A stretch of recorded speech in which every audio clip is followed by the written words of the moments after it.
दोस्तों नमस्कार। राजनीति विज्ञान विषय से संबंधित आज हम एक नए प्रैक्टिस सेट आप लोगों के लिए लेकर आ रहे हैं जो टीजीटी, पीजीटी और नेट एग्जाम के लिए मोस्ट इम्पोर्टेंट होगा। तो प्लीज़ आप लोग वीडियो को लाइक कीजिए, शेयर कीजिए, सब्सक्राइब कीजिए। चलिए स्टार्ट करते हैं। आज का पहला क्वेश्चन, किसने कहा कि एक परस्पर विरोधी वर्गीय समाज में राज्य एक राजनीतिक उपकरण है, एक वर्ग के ऊपर दूसरे के शासन बनाए रखने का यंत्र है? तो ये मार्क्स के द्वारा कहा गया था। ए इसका राइट आंसर हो जाएगा।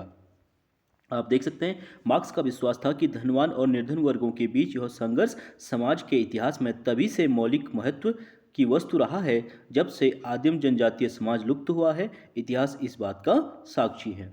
अगला क्वेश्चन है हमारा, निम्नलिखित में से कौन एक सही नहीं है पूछ रहा है। तो इसे देख लेते हैं। राज्य की शक्ति मौलिक एवं प्राथमिक है, बिल्कुल राइट आंसर हो जाएगा। राज्य की शक्ति प्रत्याधिकृत एवं व्युत्पन्न है, ठीक है, बी इसमें रॉन्ग हो जाएगा। और सरकार की सत्ता सीमित है, बिल्कुल सीमित की लोग बात करते हैं, राइट हो जाएगा। और सरकार की प्रकृति क्षणभंगुर है, ये भी बिल्कुल राइट हो जाएगा, यानी बी इसमें रॉन्ग हो जाएगा। देखते हैं, राज्य की शक्ति मूल एवं प्राथमिक है परंतु शासन का प्राधिकार प्रदत्त या प्राप्य है। दूसरे शब्दों में यह कहा जाता है कि राज्य का अधिकार संविधान के प्रावधानों द्वारा सीमित कर दिया जाता है। अगले क्वेश्चन की बात करेंगे, निम्नलिखित में से कौन एक इस विचार का कि राज्य मानव शरीर का प्रतिरूप मात्र है समर्थक नहीं? तो किसने कहा था? ये ब्लंटसली के द्वारा कहा गया था। ए इसका राइट आंसर हो जाएगा। ब्लंटसली का मानना था कि राज्य मानव शरीर का एक प्रतिरूप मात्र है, ठीक है। ब्लंटसली आंशिक सिद्धांत का समर्थक था, इसीलिए उसको प्रतिरूप मात्र मानता है, समर्थक नहीं। प्लीज आप लोग वीडियो को लाइक जरूर कीजिए। अगले क्वेश्चन की बात करेंगे, ग्रामसी के अनुसार राज्य एक वर्ग द्वारा दूसरे वर्ग पर आधिपत्य के कारण अस्तित्व में आया। अधिपत्य का सबसे महत्वपूर्ण पक्ष है, तो अधिपत्य का सबसे महत्वपूर्ण पक्ष क्या हो जाएगा? शासक वर्ग का बौद्धिक एवं नैतिक नेतृत्व, यानी ए इसका राइट आंसर हो जाएगा। आप देख सकते हैं ग्रामसी के अनुसार साम्यवादी आंदोलन की एक मूल रणनीति पूंजीवादी राज्य को छिन्न भिन्न करने तक सीमित नहीं रहनी चाहिए, बल्कि उसे मूल्यों और मान्यताओं के क्षेत्र में बुर्जुआ आधिपत्य यानी हेजेमनी का अंत करने में भी उतनी ही तत्परता दिखानी चाहिए। ये ग्रामसी का मानना था। अगले क्वेश्चन की बात करेंगे, सूची 1 को सूची 2 से मिलाने की बात करा है, तो इसे देख लेते हैं। तो राज्य के विधि शास्त्रीय सिद्धांत का समर्थक जो है कानूनी शास्त्रीय सिद्धांत का समर्थक जो है बेंथम को माना जाता है।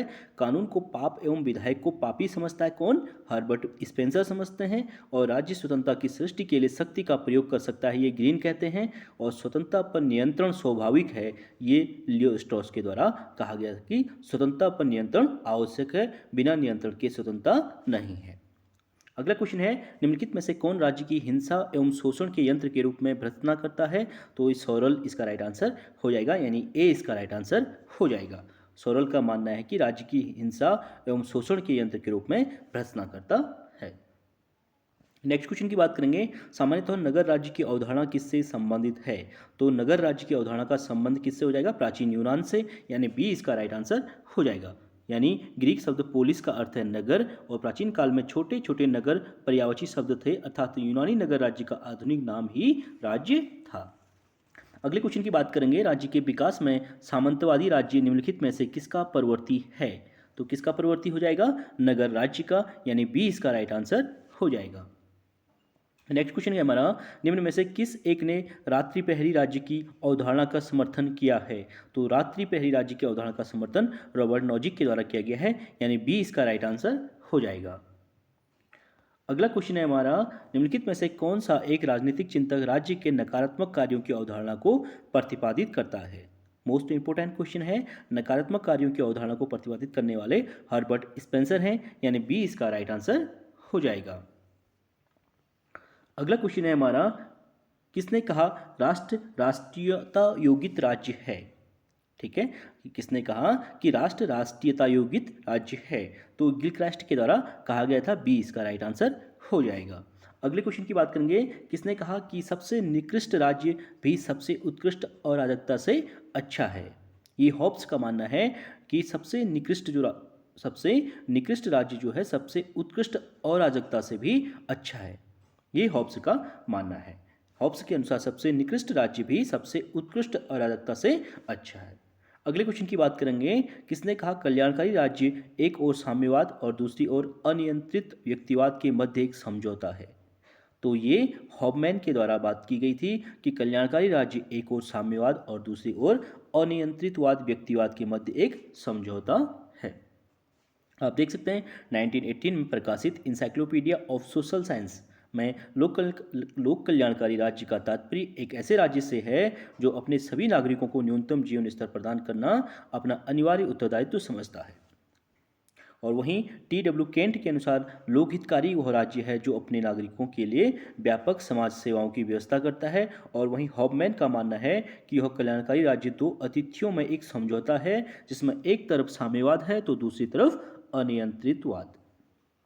अगले क्वेश्चन की बात करेंगे, रात्रि प्रहरी के समान कार्य करता है जिसकी सेवाओं को आवश्यकता एवं व्यवस्थित अस्तित्व के खतरे में होता है तब पड़ती है। राज्य की भूमिका संबंधी अवधारणा परिपुष्ट करती है। तो ये व्यक्तिवाद का समर्थन करती है। बी इसका राइट आंसर हो जाएगा। व्यक्तिवाद का मानना है कि राज्य जो है रात्रि प्रहरी के समान कार्य करता है जिसकी सेवाओं को आवश्यकता तथा व्यवस्थित अस्तित्व खतरे में होता है तब पड़ती है। ठीक है, ये व्यक्तिवादी विचारों का मानना था। आप इसका एक्सप्लेनेशन रेट कर सकते हैं। अगले क्वेश्चन की बात करेंगे, निम्नलिखित परिच्छेद पर विचार कीजिए। मात्र वे कार्य जिन्हें इसे यानी राज्य को करना चाहिए अथवा करने से मना करना चाहिए वे हैं जिन्हें किया जाए अथवा न किया जाए। तो किसी भी उद्देश्य से समाज के नैतिक साध्य हेतु आवश्यक है। तो राजनीति दायित्व के सिद्धांत पर टी.एच. ग्रीन के व्याख्यान। इस परिच्छेद में टी.एच. ग्रीन का मत है। तो टी.एच. ग्रीन का मत क्या था? तो राज्य को मात्र वे कार्य करने चाहिए जो समाज के अच्छे जीवन के लिए अपरिहार्य हैं। क्योंकि टी.एच. ग्रीन आदर्शवादी विचारक हैं इसलिए समाज के परिप्रेक्ष्य में बात करते हैं। सी इसका राइट आंसर हो जाएगा। आप देख सकते हैं टी.एच. ग्रीन के अनुसार राज्य को मात्र वे कार्य करने चाहिए जो समाज के अच्छे जीवन के लिए अपरिहार्य हैं। ग्रीन का विश्वास था कि राज्य का उद्देश्य व्यक्ति का नैतिक विकास है अतः उसके कार्य इसी उद्देश्य से प्रेरित होने चाहिए। ग्रीन के अनुसार राज्य का कार्य मनुष्य का नैतिक उत्थान करके उसे शुभ जीवन को व्यतीत कर सकने योग्य बनाना है अतः राज्य को वे ही कार्य करने चाहिए जो इस उद्देश्य की पूर्ति में सहायक हो। अगले क्वेश्चन की बात करेंगे, प्रत्येक राज्य में एक इच्छा होती है जो विधिक रूप से अन्य सभी इच्छाओं पर प्रबल होती है। यह दृष्टिकोण व्यक्त किया गया है। तो ये हेराल्ड जे लास्की एच जे लास्की का मानना है। डी इसका राइट आंसर हो जाएगा। आप देख सकते हैं एच जे लास्की के अनुसार प्रत्येक राज्य में एक इच्छा होती है जो विविध रूप से अन्य सभी इच्छाओं पर प्रबल होती है। ये लास्की का मानना है। अगला क्वेश्चन है हमारा, निम्नलिखित में से कौन कल्याणकारी राज्य का समर्थक था? तो कल्याणकारी राज्य का समर्थक कौन था? पंडित जवाहरलाल नेहरू जो है कल्याणकारी राज्य की बात करते थे। सी इसका राइट आंसर हो जाएगा। आप देख सकते हैं प्रश्नगत विकल्पों में पंडित जवाहरलाल नेहरू कल्याणकारी राज्य के समर्थक थे। यद्यपि नेहरू का झुकाव समाजवाद की ओर अवश्य था किंतु मिश्रित अर्थव्यवस्था की नीति के साथ उन्होंने समाजवाद को वहां तक अपनाने का आग्रह किया था जहां तक वह कल्याणकारी राज्य का साथ निभा सकते हो। अगला क्वेश्चन है हमारा, कल्याणकारी राज्य का उद्देश्य है। तो कल्याणकारी का राज्य का उद्देश्य कौन सा है? आर्थिक सुरक्षा की व्यवस्था है, सामाजिक सुरक्षा की व्यवस्था की गई है, राजनीतिक सुरक्षा की व्यवस्था की गई है, यानी इनमें से सभी हो जाएगा क्योंकि कल्याणकारी राज्य का उद्देश्य ही आर्थिक, सामाजिक और राजनीतिक सभी प्रारूपों में जो है व्यवस्था करना है। अगले क्वेश्चन की बात करेंगे, कल्याणकारी राज्य की आधुनिक अवधारणा का अग्रदूत कौन है? मोस्ट इंपोर्टेंट क्वेश्चन है। तो कल्याणकारी राज्य की जो आधुनिक अवधारणा का अग्रदूत टी.एच. ग्रीन को माना जाता है, यानी ए इसका राइट आंसर हो जाएगा। आप देख सकते हैं कल्याणकारी राज्य पदबंध का सर्वप्रथम प्रयोग आर्कबिशप टेम्पिल ने अपने सिटीजन एंड चर्चमैन में अधिनायकों के सत्तावादी राज्य शब्द के विरोध में किया था और इसमें व्यवधि, अज्ञान, गंदगी, गरीबी, बेकारी को दूर करने के लिए राज्य की गतिविधियों की ओर संकेत किया था। ग्रीन ने 3 बड़ी बुराइयों अज्ञानता, गरीबी और नशाखोरी के उन्मूलन पर बल दिया था। अगला क्वेश्चन है हमारा, निम्न में से किस विचारक के बारे में यह कहा जा सकता है कि उसने आधुनिक लोक कल्याणकारी राज्य के सिद्धांत का मार्ग प्रशस्त किया है? तो आधुनिक लोक कल्याणकारी राज्य का मार्ग प्रशस्त किसके द्वारा किया गया था? टी.एच. ग्रीन के द्वारा, यानी ए इसका भी राइट आंसर हो जाएगा। आप देख सकते हैं आधुनिक कल्याणकारी राज्य के सिद्धांत का मार्ग प्रशस्त टी.एच. ग्रीन ने किया था और ग्रीन ने 3 बड़ी बुराइयों अज्ञानता, गरीबी और नशाखोरी के उन्मूलन पर बल दिया और इस प्रकार उसने कल्याणकारी राज्य के विचार का पूर्वाभास दिया था। अगला क्वेश्चन है हमारा, कल्याणकारी राज्य की अवधारणा का सैद्धांतिक स्रोत है। तो सैद्धांतिक स्रोत कौन सा है जिसे देख लेते हैं। तो ये सभी उपयुक्त सभी दिए गए हैं, तो इसका राइट आंसर ऑल हो जाएगा। आप देख सकते हैं कल्याणकारी राज्य की अवधारणा मिल, ग्रीन, वोलास्की सैद्धांतिक स्रोत है। यानी उदारवादी चिंतन के अंतर्गत 19वीं शताब्दी तक प्राय सारे यूरोप और अमेरिका में इस दृष्टिकोण का बोलबाला रहा कि शासन को अपना कार्यक्षेत्र कुछ आधारभूत कार्यों तक सीमित रखना चाहिए, अर्थात कानून और व्यवस्था कायम रखने तक ऐसे राज्य को प्रहरी राज्य की संज्ञा दी जाती है। अगला क्वेश्चन है हमारा, एक राज्य को अपने नागरिकों के लिए विस्तृत सामाजिक सेवाएं प्रदान करता है उसे कहते हैं, क्या कहते हैं, कल्याणकारी राज्य, यानी बी इसका राइट आंसर हो जाएगा। जहां पे अधिक से अधिक सुविधाएं प्रदान की जाती है, सेवाएं प्रदान की जाती हैं, उसे कल्याणकारी राज्य के नाम से जाना जाता है।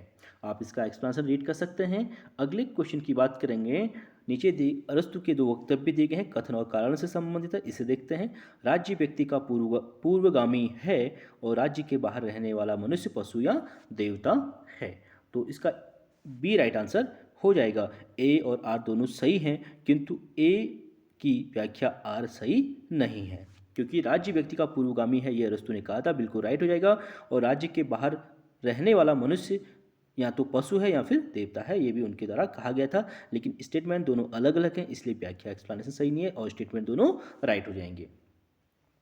देख लेते हैं अरस्तु ने क्या कहा था, कि अरस्तु का मानना था कि राज्य व्यक्ति से पहले है, अर्थात समग्र में ही खंड की कल्पना की जा सकती है, खंड का कोई महत्व नहीं होता और समग्र होकर ही उसका महत्व होता है। उसी प्रकार व्यक्ति भी राज्य में रहकर पूर्ण होता है, और यदि राज्य में वह नहीं होता तो वह देवता या पशु होता। अगले क्वेश्चन की बात करेंगे, निम्नलिखित में से कौन सा कथन मार्क्स के राज्य की अवधारणा के अनुरूप नहीं है। तो मार्क्स की अवधारणा के अनुरूप नहीं है, तो इसका देख लेते हैं। इसका राइट आंसर हो जाएगा बी, राज्य का लोप हो जाएगा। ये मार्क्स के द्वारा नहीं कहा गया था। राज्य पृथ्वी पर ईश्वर का अवतरण है, राज्य शोषण का एक यंत्र है और मजदूरों का कोई देश नहीं होता, ये कार्ल मार्क्स के द्वारा कहा गया था। राज्य पृथ्वी पर ईश्वर का अवतरण है, यह राज्य पृथ्वी पर, हाँ इसका बी सॉरी, इसमें राइट आंसर हो जाएगा राज्य पृथ्वी पर ईश्वर का अवतरण है। यह किसने कहा था, हीगल के द्वारा कहा गया था, न कि मार्क्स के द्वारा। इसलिए अन्य तीनों कार्ल मार्क्स के कथन हैं। हीगल के अनुसार राज्य जो है मानवीय चेतना का विराट रूप है, यह विश्व में विवेक की यात्रा है, यह मनुष्य की स्वतंत्रता की उच्चतम अभिव्यक्ति है, जो परिवार और नागरिक समाज के द्वंद्वात्मक संघर्ष के परिणाम स्वरूप अस्तित्व में आता है। चूंकि राज्य विवेक और चेतना की साकार प्रतिमा है, इसीलिए राज्य का कानून वस्तुपरक चेतना का मूत्र रूप है, अतः जो कोई कानून का पालन करता है वही स्वतंत्र है। अगला क्वेश्चन है हमारा, समाजवादी राज्य बल देता है। तो समाजवादी राज्य किस पर बल देता है, आर्थिक सुधारों पर बल देता है, बी इसका राइट आंसर हो जाएगा। आप देख सकते हैं समाजवादी राज्य आर्थिक सुधारों पर बल देता है। समाजवादी व्यक्तियों की अपेक्षा राज्य के कार्यक्षेत्र को अधिक व्यापक और विस्तृत करना चाहते हैं। अगले क्वेश्चन की बात करेंगे, निम्नलिखित में से कौन एक कल्याणकारी राज्य की प्राप्ति में बाधक होता है। तो बाधक कौन हो जाएगा, आर्थिक समृद्धि बिल्कुल नहीं होगा, समाज सेवा अधिनियम बिल्कुल नहीं होगा, धन का समान वितरण भी नहीं होगा, जनसंख्या अधिक की, यानी कि जनसंख्या का बढ़ना कल्याणकारी राज्य की प्राप्ति में बाधक होगा, बी इसका राइट आंसर हो जाएगा। अगले क्वेश्चन की बात करेंगे, किसने कहा राज्य का स्वरूप मूलतः एक निगम है। मोस्ट इंपोर्टेंट क्वेश्चन है, उत्तर प्रदेश लोकसेवा आयोग में पूछा गया है, पीजीटी में भी पूछा गया है। तो राज्य का स्वरूप मूलतः एक निगम के समान जो बताया गया था वो मैकाइवर के द्वारा बताया गया था, यानी सी इसका राइट आंसर हो जाएगा। मैकाइवर ने कहा है कि राज्य का स्वरूप मूलतः एक निगम है। मैकाइवर के अनुसार राज्य एक संघ है जो अपने शासन जिसे इस परियोजना के लिए दमनकारी शक्ति प्राप्त है, और इसी के द्वारा कानून के माध्यम से समुदाय के भीतर उस प्रदेश को बनाए रखता है जिसका रेखांकन विश्वजनीन सामाजिक व्यवस्था की बाहरी स्थितियों से किया जाता है। अगला क्वेश्चन है हमारा, यह किसका कथन है, जब राज्य होगा तो स्वतंत्रता नहीं हो सकती और जब स्वतंत्रता होगी तो राज्य अस्तित्व में नहीं होगा। ये लेनिन का मानना था, यानी डी इसका राइट आंसर हो जाएगा। तो लेनिन की जो विचारधारा थी उनका मानना था कि संक्रमण काल में राज्य बना रहेगा, परंतु वास्तव में ज्यों ही सर्वहारा वर्ग के अधिनायकवाद को एक प्रकार का राज्य होने की मान्यता मिल जाएगी तभी स्वतंत्रता नहीं होगी। यदि स्वतंत्रता का अस्तित्व होगा तब कोई राज्य नहीं होगा। ये लेनिन का मानना था, डी इसका राइट आंसर हो जाएगा।